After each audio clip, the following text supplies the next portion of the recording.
Pagsasaayos ng daan para sa pagdating ng tagapagligtas. Sa Juan chapter 1 verse 24, makikita natin ang mga Parisiyo na nagtatanong kay Juan Bautista tungkol sa kanyang pagkatao at misyon. Naguguluhan sila kung siya ba ang Mesiyas o si Elias.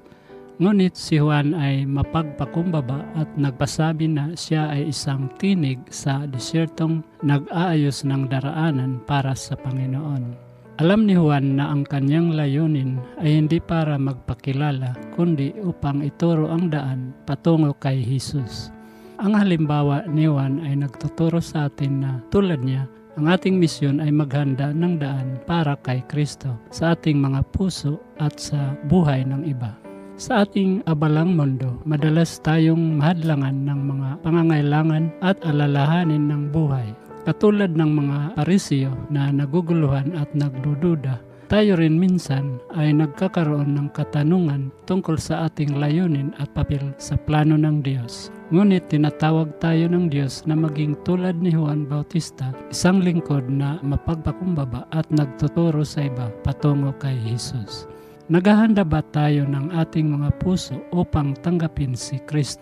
Namumuhay ba tayo sa paraang makikita ng iba si Jesus sa ating buhay? Ang ating mga buhay ay maaaring maging daan para sa iba upang makatagpo ng tagapagligtas. Ngunit kailangan muna nating alisin ang mga hadlang sa ating mga puso at ituwid ang ating mga landas ayon sa kanyang kalooban. Katulad ng paghahanda ng daan sa disyerto, kinakailangan ang pagsusumikap upang alisin ang mga balakid at mga hadlang sa ating mga buhay. Ang mga kasalanan, alalahanin at mga pagnanasa na humahadlang sa atin mula sa paglapit kay Jesus ay kailangang mapagtagumpayan. Ang buhay na nakatuon kay Kristo ay isang buhay na mapagpakumbaba at pagsasakripisyo. Isang buhay na handang maglingkod at maghanda ng daan para sa kanyang presensya. Panginoon, salamat po sa halimbawa ni Juan Bautista na tapat na naghanda ng daan para sa iyong pagdating.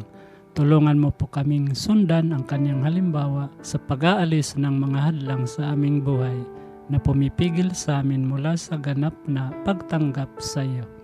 Naway, maging handa ang aming mga puso sa iyong presensya at ang aming mga salita, gawa at ugali ay maging daan upang maipakilala ka sa iba. Palakasin mo kami upang mamuhay ng may kababaang loob. Itinuturo ka namin sa aming kapwa, ang aming tagapagligtas. Sa pangalan ni Jesus, Amen.